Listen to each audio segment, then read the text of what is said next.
to A Well-Designed Business. My name is LuAnn and I'm so glad you found this podcast. Together with my husband Vince and our partner Bill, we have grown our company Window Works from the ground up. So I know and I understand the challenges you face in running your interior design business. I also know that your talent alone isn't enough to ensure your success. So on this podcast, we talk about strategies and practical steps to help you grow your business. But make no mistake about it, we have our share of fun here too, mixed in with those aha moments that I love so much. This isn't fluff. Nobody has time for that. Whether you are a new interior designer or a seasoned designer, I am here to help you create and to manage the kind of interior design firm that you dream of. It's straight talk and it's action. Are you ready? Let's get started. Hi, welcome to A Well-Designed Business. Today, I want you to consider for a moment that moment. That moment you decided to start your business or enter the industry. For some, it was a natural decision, a path to strike out on your own after years of paying dues. For others, it was a lifelong dream come true, a result of hard work and planning. And for others, it might have been unexpected, an Instagram post that went viral, right? We just had Julia Miller recently talk about that. For others, it was a do or die moment where we knew we just couldn't keep going on in a passionless career. And for others, it was a decision to take a hobby and turn it into a business, right? We've had guests express every single one of these paths, haven't we? But my guest today, Sarah Von Dreele, the moment came from a big life-changing catalyst event that led to a creative release. That creative release eventually paved the way for a very successful business built on creativity, passion, and drive. Sarah came from a career in corporate and consumer branding. But after having this major life shift, she turned to her art, simply as a creative outlet, but then it became the path to launching her brand of wall coverings. Her latest works explore repetition of abstracted floral and geometric forms. They're ethereal and calm, and they lend themselves to a variety of applications for your curated projects. Before we get into Sarah's story and the lessons she learned along the way, I'd like to take a moment to thank our show sponsor, Kirsch. Kirsch is always at the forefront of innovation when it comes to window treatments. They have been an industry leader in the drapery hardware arena for more than 100 years. Okay? They also have custom window treatment programs. Kirsch is dedicated to providing great resources to educate the design community about the product. Go to kirsch.com to find out more. That's KIRSCH.com to find out more. Now, Sarah has learned a lot in launching her line of wall coverings. She's tapped into her experience in branding, balanced her emotional connection with a keen eye for business, and she's learned some big lessons about responding to things, letting go of control, and embracing changes that come her way. Let's hear what Sarah has to say about all of these things.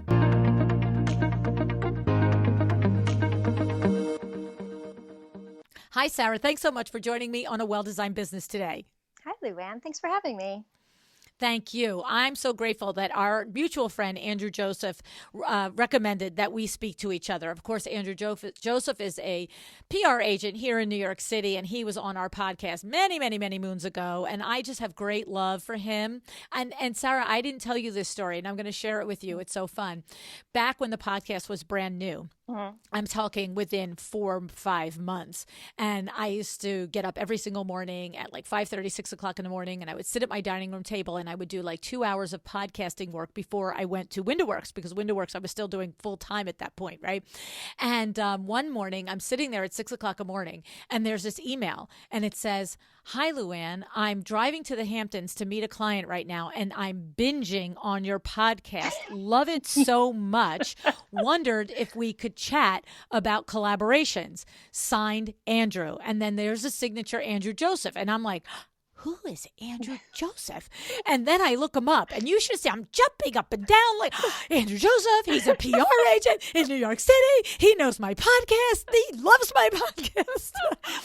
And so ever since then, I have the most amazing soft spot for him because not only is he a great PR rep and he has supplied me and connected with me with so many guests that have brought so much value, but he's just like, there's just special relationships that you just remember that were at the beginning of your journey, right? Oh, yeah. I mean, he and I met accidentally at New York Now, and we both were I was exhibiting at Surtex, and he was coming down the hallway, and I was like, who is that guy? He was like, who are you? I'm like, you go first. But it was just one of those, like, we have to have coffee. And, we just hit it off. And he's an amazing dot connector and has great perspective on the industry and so much energy. I adore him. Adore him. So fun. So fun.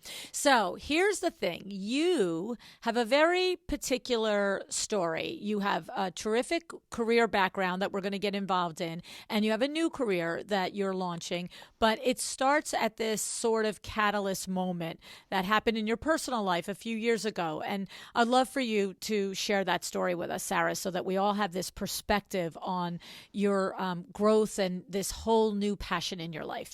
Sure. And I think I'll preface it with, change is very, very difficult unless there is a catalyst. And boy, did I have a gigantic catalyst. So, my entire career I've spent in corporate and consumer branding as a creative director. I have a BFA from RISD, and I started my own studio called One Thread in 2003. I lived in New York City. I met my husband. We, renovated an apartment, had a baby, did all of those things. And then about 5 years ago, my life blew up in a very traumatic and sudden way. And my husband walked out.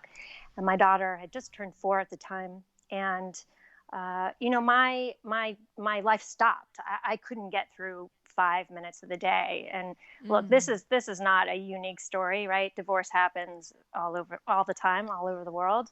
But for me, I had a really difficult time.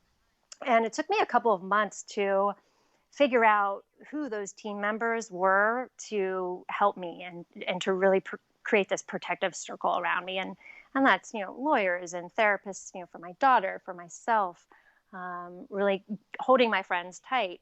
And after about 6 months, I kind of came to, and at night after Juliet, my daughter, went to bed, I pulled out some gouache from art school, and I don't really know what caused me to do that, but I started to doodle a little bit. And after doing that for a couple of nights in a row, it felt really good. It gave me a very clear space in my head to just turn off and get lost in making marks. But the paintings, I kept doing this every night, and the paintings started to really add up by like the hundreds. Clearly, I'm really working through this trauma here. Yes, clearly I had a lot to work through. I mean, the paper companies love me. I buy wholesale now for good reason. I can imagine the art guy in the store like, okay, still unhappy, Sarah. All right, here's a new art pad. Well, I was at Surtex one year, and I had a couple hundred paintings, and a rep from Legion Paper came over to me. He's like, what are you doing? I was like, what do you mean? I'm just painting. He's like, you need to be buying your paper wholesale. Yes. Okay. God.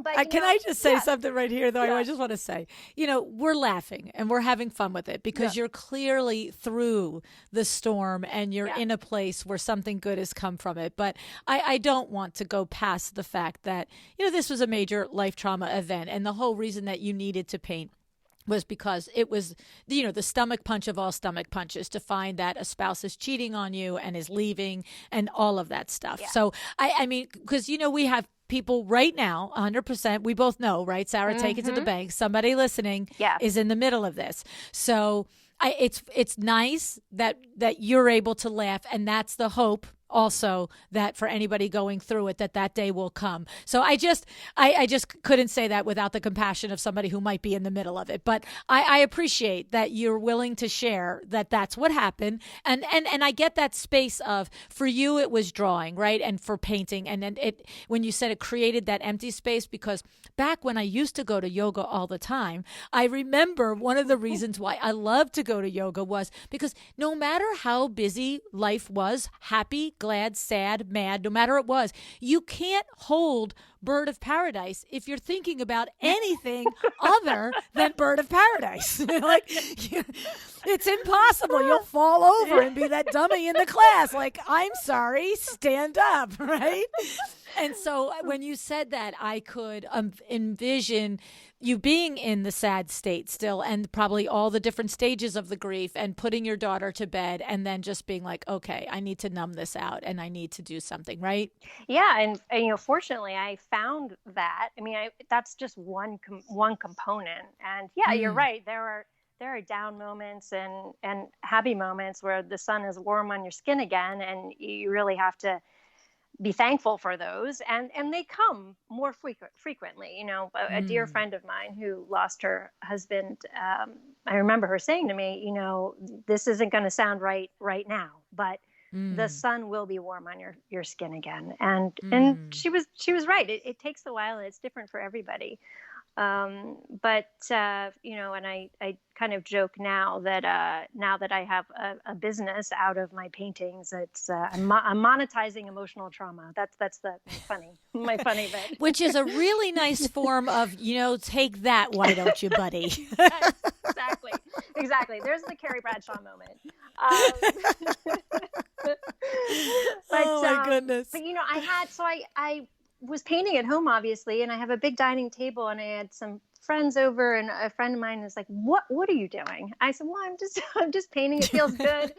And she's a sweet girl, and she's like, hey, you got to do something with these. So I've always had, in the branding side of my life, my business has always had several clients in the A&D space. So I started to reach out to colleagues and friends and said, hey, I'm working on something. Would you mind taking a look at this?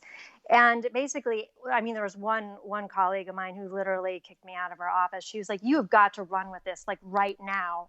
So I did. And I started to take the work I went to my first licensing trade show called Surtex here in New York in 2017. And I took 100 paintings, and I got my first licensing agreement with a fine art publisher in London who now holds the rights to 65 works, and they reproduce to the trade globally.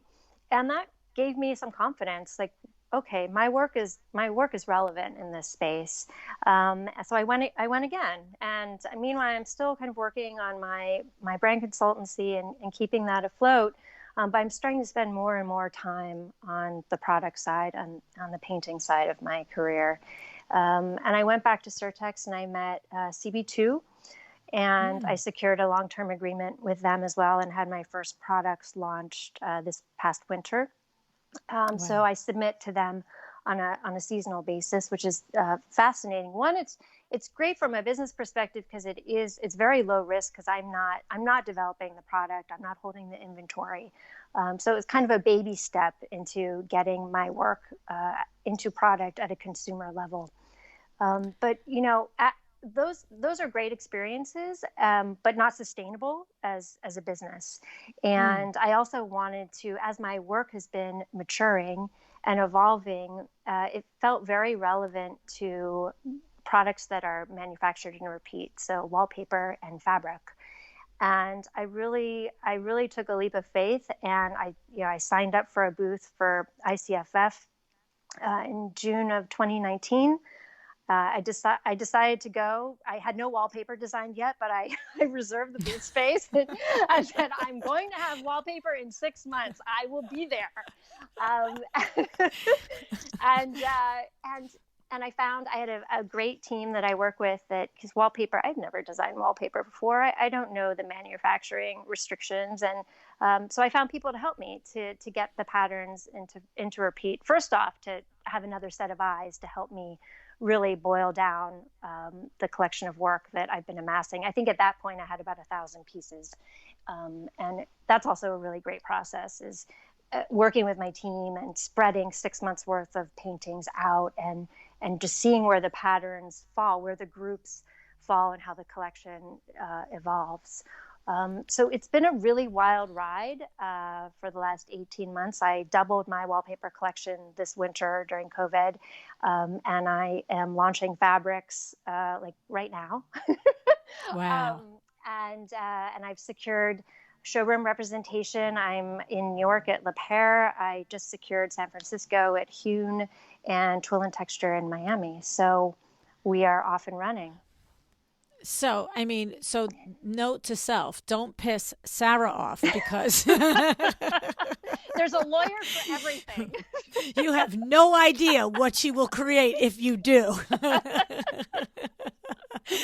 So, all right. So here's the thing. Okay. Now, you did, honestly, I know that you did just outline many of the actual steps that you took to take this from, a pile, and that ever growing pile of art and paintings and sketchings in your living room and dining room, to a business.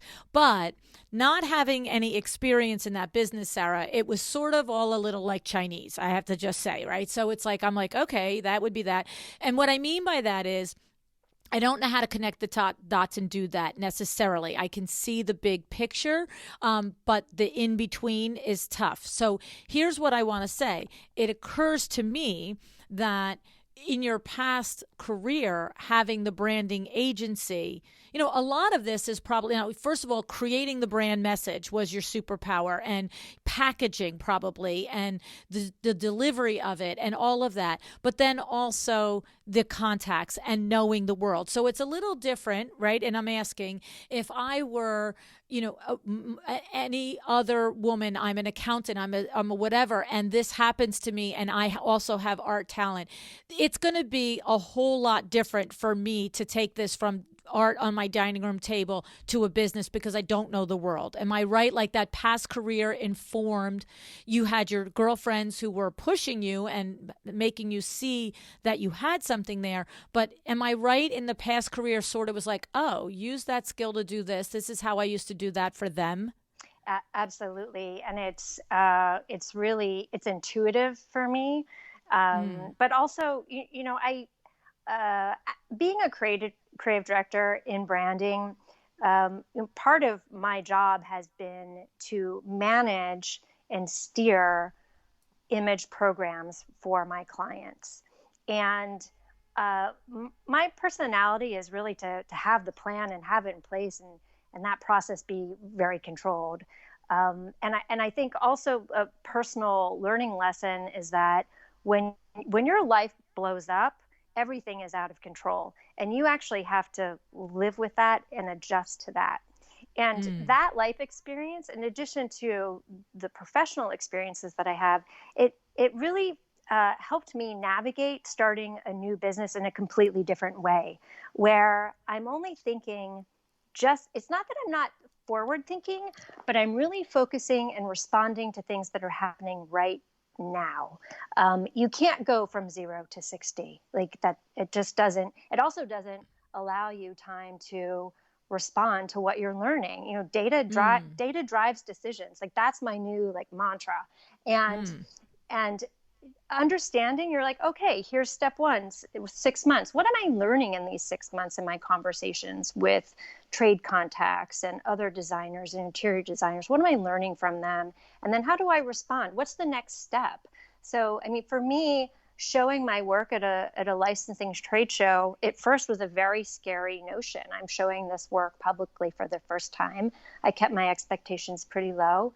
But wait a minute, I know how to design a trade show booth. I can design postcards and put up a simple website. And I kept that toolkit pretty small. So that allowed me time to adjust. I look back at that now, and it was, I wasn't thinking bigger, even though I'm in a very different place right now. But thinking bigger is really about me just kind of responding to various events that are happening in this new market space. Does that answer your question? It does. It does. It absolutely does. And so, and it's interesting because what you just finished with was that you're thinking bigger mostly because you're responding to what's happening, and that goes right back to where you started that conversation with data drives decisions. So you're what I at least if I heard it correctly, you're saying I'm thinking bigger because I'm looking around and taking stock of the things that are happening, and I'm making evaluations on there's something bigger happening here, so I can keep leaning into it, and it's worth me continuing to justify my energy and my dollars and my resources to this project. Correct? Is that what you meant? Exactly. Yeah. And I carry these sound bites with me from conversations that I've had with people in the industry for the last year. And those things really, they motivate me, and they do point, they tell me where that compass is pointing, like what direction I need to go. And these aren't like gigantic, it's still all it's a huge risk still, right? Like you're still trying something completely new, and you don't know what is going to return when you send something out into the universe, right? Like you have to learn and see what, and it could be the wrong decision, but I'm taking the information that I have now and making those steps to expand my business based on what I'm learning. But having the toolkit of the branding experience, it's certainly for running a business, it takes a huge line item off of my, like I'm not paying anybody there is only one of me though.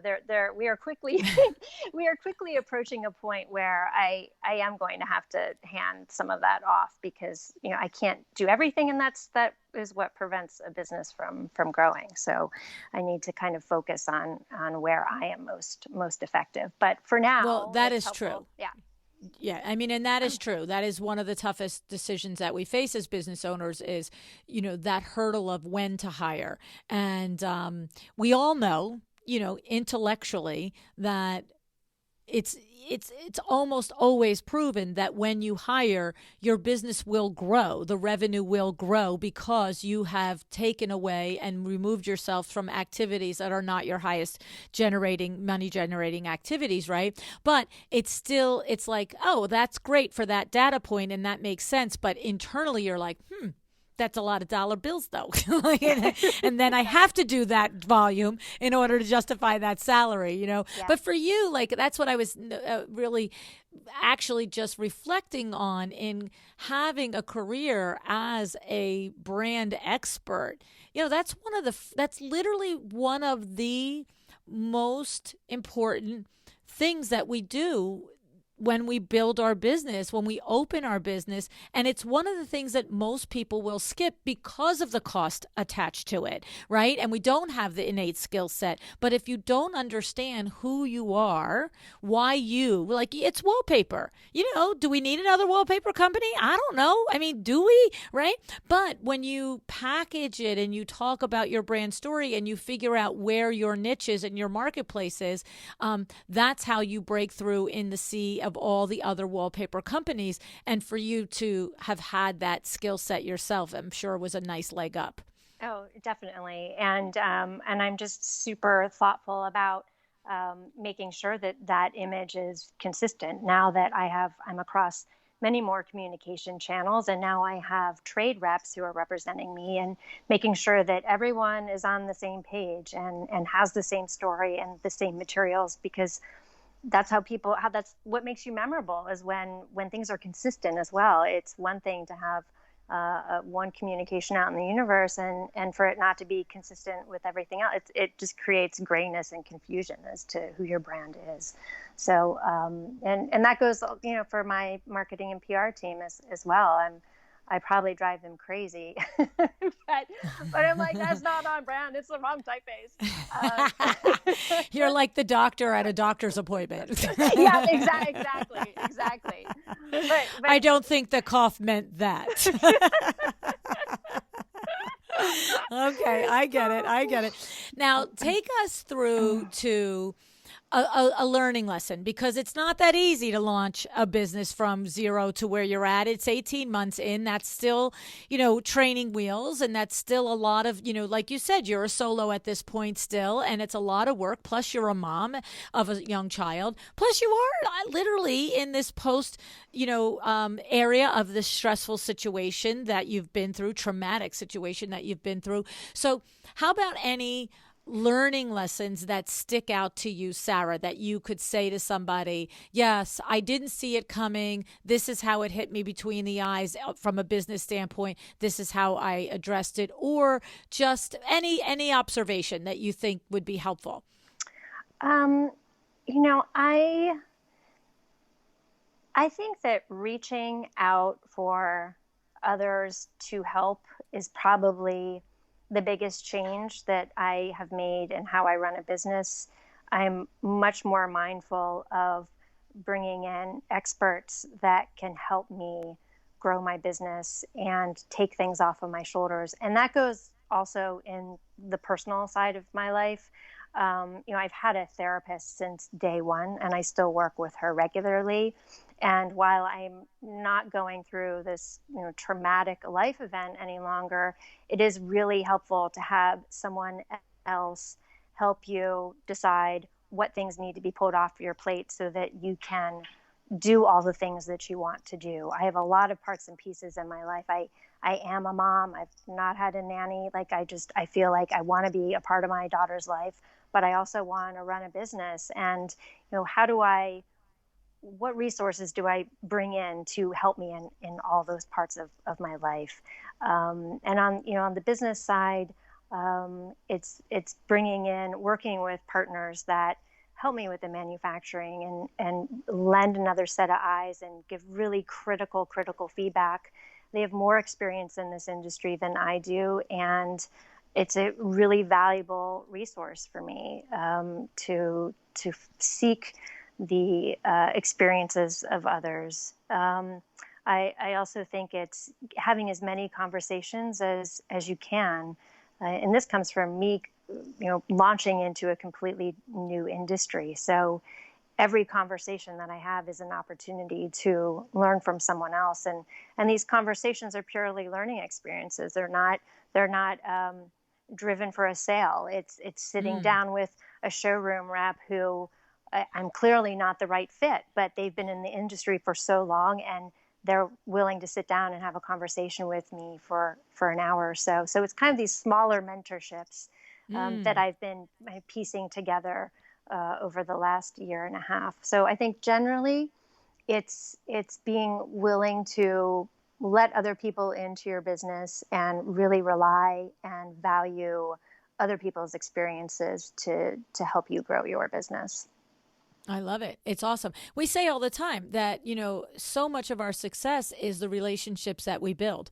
And to your point, you have a conversation with a representative for a showroom that is saying, yes, Sarah, it's not our look. It's not going to fit here. And I love it. But even if I put it here, nobody's going to buy it here. They're not coming for this. But who knows? And, you don't just say, well, never mind. Thanks anyway. Right. You're building that relationship. You're having the conversation, and who knows what other insights that they might ultimately share. Right. Exactly. I mean, that particular conversation, I walked away with a couple of really nice sentences that still echo in my head. And it's validation that keep going. You are on the right path, and here are 5 people that you need to meet in addition to this conversation. So it's just learning as much as I can from others, and I'm a big fan of even with competitors. It's come on, let's all play nice in the sandbox together. I've met a lot of really interesting people. I was in Charlotte, North Carolina in March. Actually, it was my last business trip before lockdown. And I participated in the Design Social, which is a very small group of curated product designers in textiles, wall coverings, and some home accessories. And it was great to spend time with other businesses that are further along than I am, and they are competitors, but there's a camaraderie and a friendship and sharing of information that it's not threatening. Like, we're all in this space together. There are only so many of us, And I think those are really great relationships to have. And in fact, there are several of us who have connected, what are we going to do about ICFF? Like, we can't go to ICFF. Did you get your refund back? Those kinds of things that when Right. when the world is falling apart and we're all at home, it is nice to have that industry network, even at that kind of simplistic level. So It's so true. Speaking of colleagues in your world there, do you know Katie Dede in Brooklyn?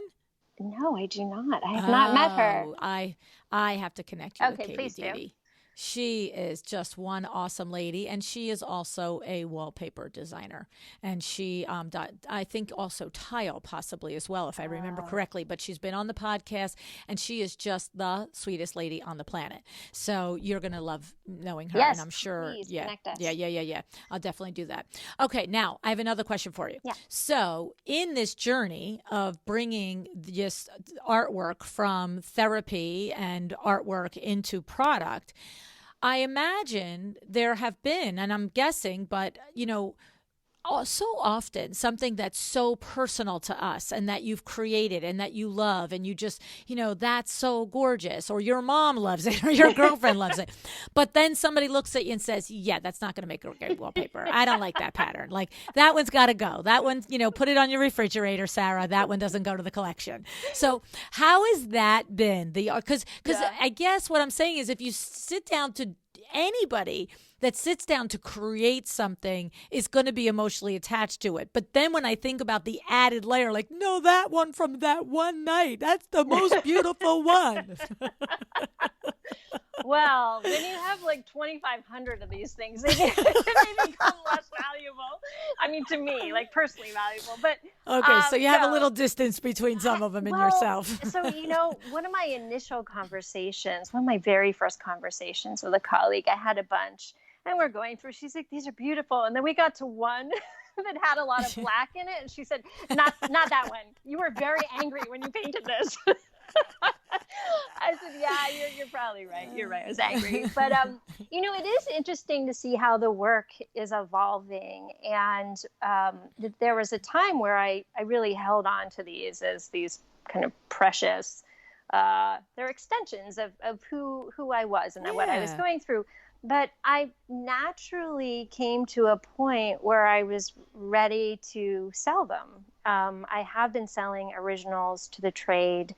And it just kind of, I don't know that I just woke up one day and was like, I'm going to sell these. But it just felt like the right time. Like a chapter had closed and I was ready to start to part with them, and other people get so much joy from them. And I do have this very sentimental side. There are all of my patterns are named after friends and family, and they all have a connection. So the Allen pattern of my wallpaper looks like really very large brush strokes of ocean waves, and it's kind of inspired by the separation of clouds and sunlight in the ocean during a storm in New Jersey. And it's named after my grandfather. My grandfather was a naval architect and really my biggest supporter in going to art school. He was a frustrated artist himself. He got into Yale Fine Art, but at the time, my great-grandfather said, no, you're going to MIT, you're going to have a career, you're going to be a naval architect. So he really was super supportive. But recently, about 2 weeks ago, I met with my product development team, and we're working on my 2021 collection of wallpaper and fabrics. So this will be my third collection. And this time was really different. My work has evolved in a very different way. Now I'm painting. I love it. It's my job. And there's a different context for when I pick up the brush. I'm no longer working through something emotional. Yeah, there are days where I come home, I'm like, oh my God, I'm so frustrated. And I actually need to paint. Yes, there are those days. But this collection, I almost thought that I didn't have enough. It's almost like my creative process didn't have enough struggle in it. It's funny because Yeah, as you're talking, I'm thinking, whoa, that's next question. What happens when you're happy? Do you remember how to Yeah, paint? Like, no, totally. That has been on my mind, and I had a deadline where I had to meet with my team, and when I paint, I mean, I can paint 50 in a day. Sometimes I won't paint for 3 weeks. It's a very organic process, but they just stack up, and I don't really review them. I might review a day's worth of work and see where I'm headed next. But anyway, I went through and I thought, do I even have enough for a collection? And I went through and I was like, oh boy, you certainly do. It's been a COVID time. And I don't know, I probably took 400 or 500 with me last week, and we spread everything out on this like large warehouse floor, which was so amazing to have the space to do that. And it really gave me this bird's eye view of where my work is headed. And visually, it's becoming more sophisticated and more mature, and even my color palettes are becoming more refined. And I always have an A team and a B team in the pile, and we got to the B team, and I was like, it was so apparent to me. I said, yeah, I did it's so clear I did those first, but if I hadn't done those first, I wouldn't have ended up over here. There's a logical progression, but I was able to look back and I'm more distant from it because I see this as a product. I don't see this as an extension of my emotions or an experience. And I'm very critical. It was so clear to me. And the team, we were all like, oh my gosh, yeah, we don't even need those. Like, get those out of here. You don't take it personally. And that's we all designers, it's coming, we're really putting ourselves out there by showing making things that are coming from inside of us. And that's one of those like art school lessons where they just try to break you down right away, because you can't get so attached to it personally. You have to be able to accept criticism and feedback that's constructive, of course, because that's what makes the work better. That's where I'm at. Yeah, and I would think that would be a logical progression, and something that you will, on one hand, being able to, I know I've talked with enough people that have developed product lines with Kravet, for example.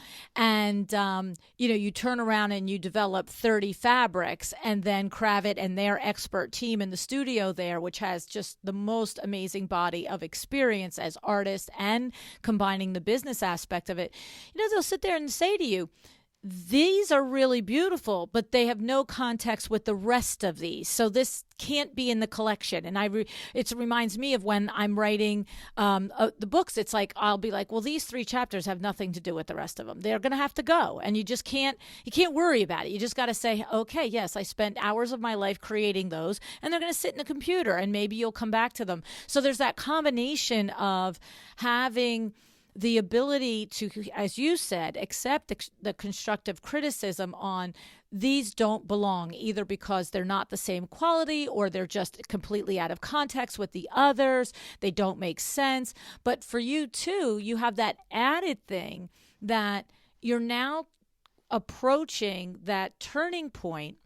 Doesn't sound like it happened yet, but the turning point of, will it become something where you're saying, I have to create art because now I'm on a new treadmill. I'm on the like you left the other, you're slowly closing down the original company because you shared that the passion for it had waned, and this has taken over. It's like, whoa, what are you going to do to safeguard that you can keep connecting the passion to the production, right, Sarah? Exactly. And it's carving out that space, that kind of empty zone that allows you to create. And this is where, running a business takes a lot. And look, I'm not like a prima donna, like, I need this kind of quiet zone in order to paint. I'm a realist. You just need a minute with nobody talking to you, and needing peanut butter and jelly made, right? Exactly. I mean, let's be serious. It's like, Mom, more meatloaf, Mom. Like, I can't have. I need a break. But yeah, it's a very valid question. Like, this is my job. But how do I maintain it as my passion, so that, because the work is raw. I've painted as if as if the work is really going nowhere. I painted for myself, and it's Right. good, and it's evolving. And how do I preserve that? How do I preserve that spirit? It's definitely something that's on my mind. And I feel really good about the 2021 collection, almost to the extent where you spend so much time working on these patterns, and by the time it comes out, I'm already 12 months after in my head. Like, I'm already thinking about next fall, and I've just had these new patterns released, and I look at how the work has evolved so much since then. I'm like, it's like the stepchild almost, in a way. That I had the same issue with print. I used to design a ton of books, and by the time the book actually is on the shelf in store, it's been a year. Yeah, you're over it. And you're over it, right? And so I'm like in 2021 mode right now. I'm super excited about it. But yes, it's how do I maintain that artistic space to continue to create? You're going to have to protect that. You're going to have to find that and protect that, and it reminds me, it's a crazy thing, and you might think I'm nuts for saying it, but it reminds me of, being in a marriage is, every day, every day, every day, every day. But when do you look in the eyeballs of the other person, and when do you really pay attention? And that strikes me is that's what could happen to you with your art. Like, it's a business, blah, blah, blah, but when do you just sit and paint and draw for Sarah? And because I really feel that, that's going to be, could possibly face it as a challenge, but because you're already thinking about it, I'm sure you'll figure it out. I'm not worried about you, actually. Yeah. I think that you have like routines, like in raising children, right? Like routines are so important, and having that structure. And for me, it's almost the opposite. I'm really disciplined, and very scheduled to make sure that I get everything done. But when it comes to painting, I don't put pressure on myself. If I don't paint for 3 weeks, it's okay, because if I'm forcing myself to paint, it shows up immediately. And and I do that.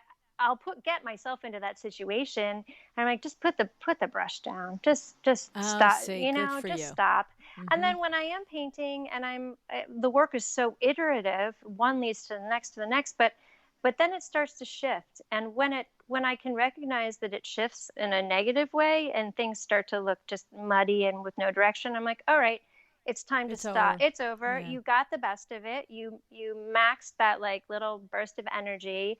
But I do have a rule where I don't leave paint on the palette. So what I do now is I usually, if I'm just exhausted and things are turning out to be just total crap, I usually paint backgrounds or just pure textures, just to use up the paint, and at least I've got more colorways, and I feel like it's like closure. It's closure to that session. So. Oh, that's interesting. Oh, I loved all the different mechanisms that you have set up for yourself. That's really cool. Very cool. It's a very good process. And I'll bet that there's designers listening that have similar processes for when they are pulling room schemes together and so forth. I'll bet there's designers saying, yes, sometimes I'm working on it and it's like the clock is flying and it's all great. And there's other times then I'm saying to myself, I can't find a fabric that looks right to save my life right now. Exactly. Like every light looks stupid. Like, why can't I find the right chandelier for this dining room, right? Yeah. And it's like you just have to recognize it's not happening, because it is. When you have a business that's creative, you have to respect your creative part of you. I recognize it with me with writing. I just said it to Lisa yesterday. They needed a new blurb for the back of the book, and I was like, okay, send it over to me. In between my interviews, I'll take a look at it. And then after like 20 minutes, I just was like, you read the same line 50 times. You just stop. And I just messed her a message. I said, it's not happening today. I said, we must just pull us all out of our misery, tell them not to expect it, maybe by Sunday. You know what I'm saying? Yeah. And I don't like beat myself up about that stuff. Like it will get done. And and then you can focus your energies on something really boring. That's when I do admin or answer emails. Yes. That's fine. Yeah, and one last question. Sure. Juliet, does she have the artistic instinct and talent in her, or is she like, what are you doing with 9,000 paintings and paintbrushes all over? No, she definitely is a visual child. She has Mm. a workstation set up next to my desk, Oh. and she has her glue gun. It's like a recycling facility over there. She's building these apartment buildings with cardboard and recycled Wow. things, and she started doing it at the beginning of COVID. Which the more I like psychoanalyzed it, it's kids and we're all at home and it's like they're creating their safe spaces. So it's like through play. I think she was kind of Wow. working through all of that, which was interesting to watch.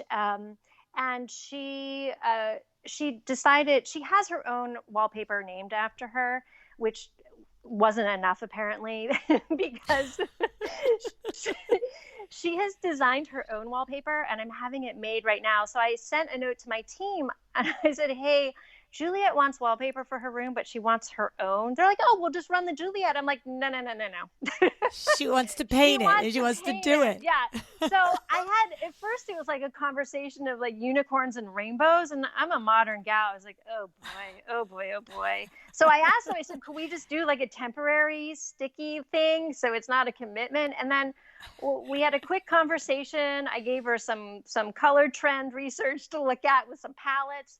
And I was like, think Wait, big. you're talking about to Oh Juliet. You yeah, gave oh yeah. Juliet. I gave her some color trend research, and I was like, why don't we pick from these palettes and we'll mix? And then I said, think big texture, big texture. So she took those makeup remover pads and she dipped them Oh, in yeah. paint and did this whole textural thing. So I sent Wow. it. Yeah, I sent it to my team, and they're like, this is awesome. So I'm printing it on non-woven vellum because I think we're gonna like it for a long time. Isn't that Yeah, so something? she's super excited about it. That's So am I. amazing. Yeah. How empowering for her, Oh, too. Yeah. totally, totally. She Yes. wants it to Yes. be part of the real collection now, and I'm sure she has like a sweet spot for my rep at Le Pair. She loves Dominic. Oh my gosh. So I could see her being like, could you ask Dominic if he could carry this in the showroom? No, here's what I could see. As a matter of fact, just give me his number. I'll ask him, Mom. Oh yeah, she's got the iPad. She knows how to email from like all the digital learning. So she's That's very it. equipped. So, Yeah. and let's just say she's 9, okay? Yeah. So oh my goodness, that's awesome, Sarah. I'm so excited for you. You talk Yeah. about taking something, and really, like you said, a catalyst for change and creating, this, I always say in my life, the hardest things that I've ever gone through, my Aunt Honey taught me to look for the lesson in it. And sometimes you see the lesson in minutes, and sometimes it's weeks, and sometimes it's months, and sometimes it's years later.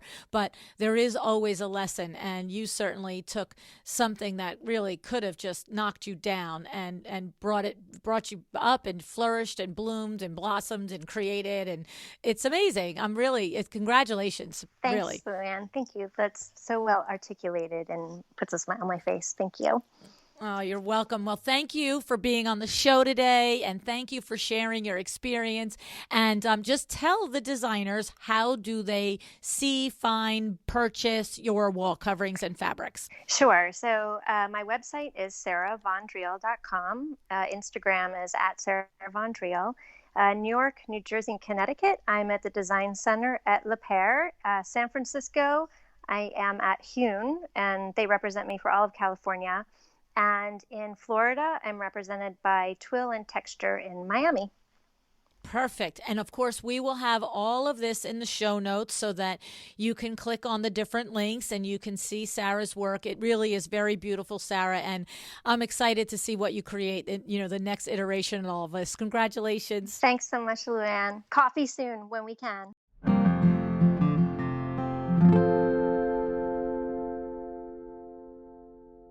When life throws a curve at you, you always have a choice. You might not have any control over the situation coming your way, and you sure can't control what other people do.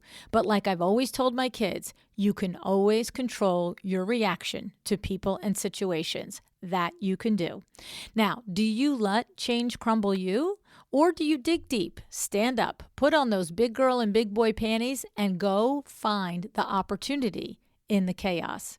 For Sarah, the moment that her life fell apart, it became the catalyst for a brand new, exciting chapter in her life. There's something really cool in the way that she transformed a situation where she was feeling completely out of control and maneuvered that into the start of her business, the start of a life where everything is on her terms. You can hear her strength and determination throughout the episode in the way she learned to let go of control and focus instead on her response. I want to highlight Sarah's mantra that has shaped her business. Data drives decisions. Sarah takes data, takes situations, and she uses them to logically respond, adjust, and drive the decisions that she needs to make, focusing on the ones that are right in front of her in the moment. As she points out, thinking bigger is really about responding to events that are happening in real time. There's an important nuance in there about focusing on what's in front of us. It's not that Sarah isn't thinking bigger and seeing the whole picture. It's not that she doesn't want to or doesn't have dreams or goals for the future for the future of her business or where she wants to take it. But Sarah knows that the journey from point A to point B is rarely what we think it will be. The only way to get there and to grow the business into the big dreams is to take it step by step, responding as things come and taking care of the next thing, regardless of what's on the horizon. There's a lesson in all of that for our businesses. You might want the luxury client, the bigger projects, the dream firm, right? But what do you have in front of you right now that you can and needs you to focus on? What are the steps that you can take today and this week and this month? Okay? Don't not plan. Absolutely. And don't stop dreaming. Absolutely. But sometimes taking it down into bite-sized pieces is the way that you get from A to B, which is the way you get to the business you dream of, right? And talking with Sarah today reminded me so much of my conversation with Katie Dede back in episode 77. If you've been with me from the beginning of the show, I wonder if you were having the same thoughts, right? Katie is the founder of Grow House Grow, and she is also a textile designer. She uses narrative and storytelling to drive her work. When Sarah was telling me about the evolution of her work, the new direction her collections are taking, and the emotion behind what she's creating, it brought me right back to Katie and Katie's story. So if you're interested in hearing another story with a take on textile design and the germination, like the creation of a business, right? It's so good. So go back and listen to that episode too. Okay, Katie Dede, number 77. These are both very powerful stories full of big lessons that I know we can all take something away from. All right, now, one of the other takeaways that I do want to point out from today's episode is how much Sarah was able to rely on her own branding experience, right? That expertise that she brought to the table, our Eric Award transferable skills, right? As a creative director, Sarah understands so well the importance of establishing herself as a brand and finding a way to distinguish herself through her brand story, through her social media presence, and the way that she presents herself, okay? As she pointed out, so much of that is about consistency. You have to make sure that you're telling a story with every post, with your logo, your brand colors, all tell the story. All the little decisions that come up along the way that flow into who you are, what you represent as a brand, and what sets you apart, and also who your audience is, right? This reminds me of the discussions that I've had with Nicole Heimer at Curio Electro, our branding guru and a co-author in the first Power Talk volume book, right? Not all of us are branding experts, and it's something that we might struggle with, trying to figure out how to set ourselves apart, how to identify those special differentiators, how do you tie it all together? If you're struggling with that, or you want to take another look at your branding strategy, go back and listen to Nicole's episodes 125 and 466, okay? And also for storytelling, just 2 weeks ago, Christmas Day, we had Jude Charles, also great episode on learning how to uncover your story, okay? Now, before we wrap up today, I want to really encourage you to take a look at Sarah's work. Go over to sarahvondreele.com. It's SarahVonDreele.com. DREELE.com. Take a look at the fabrics and wall coverings. She has done some beautiful work there. And maybe you can support Sarah and make some of her work part of one of your next projects, okay? I'd also like to take a quick moment to thank our show sponsor, Mydoma Studio, and to let you know what they've got coming up in January. We all know that kitchens have always been at the heart of the home, and in 2021, they are going to be at the heart of a thriving design business. If you want to break into or up your game in one of the fastest growing residential interior design specialties, kitchen design, then 19 Hours Kitchen Project Ready is for you. This is a one-day seminar put on by Mydoma Studio. It will give you the process, the templates, and the confidence to add kitchen design to your menu of design services and have you ready to take advantage of one of the biggest and most lucrative trends of 2021. Head over to mydomasudio.com/19H LuAnn. The number 1, the number 9, H LuAnn. Okay? And just for podcast listeners, the early bird pricing will be extended right up until the day of the event, okay? So get kitchen project confidence at 19 Hours Kitchen Project Ready by Mydoma Studio. I'm so glad that I had the chance to sit down with Sarah today. Her story is inspiring, and it really speaks to the fact that no matter how hard our situation is, no matter how out of control we may feel, we can always take it and make something beautiful out of it. You can decide to let it be a catalyst in your life. You can decide to not back down. And I will encourage you to join me at LuAnn Live. It's about the conversation. This 2.5-day event is going to be jam-packed with ideas, strategies, and inspiration for you to break through, for you to create change in your business, for you to find inspiration to take action.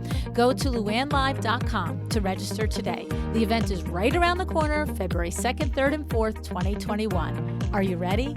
Decide to be excellent. Thank you so much for joining me again today. This podcast is a production of WindowWorks, your resource for custom window treatments and awnings. To learn how we can help you on your next interior design project, go to www.windowworks-nj.com. And if you're interested in working with me on your business, either through masterminds or one-on-one coaching, or you want to know how to get my book, The Making of a Well-Designed Business, or you just want to know what's going on in the podcast land and where I'm going to be, all of that is found at LuAnnNigara.com. Thank you so much. Have an excellent day.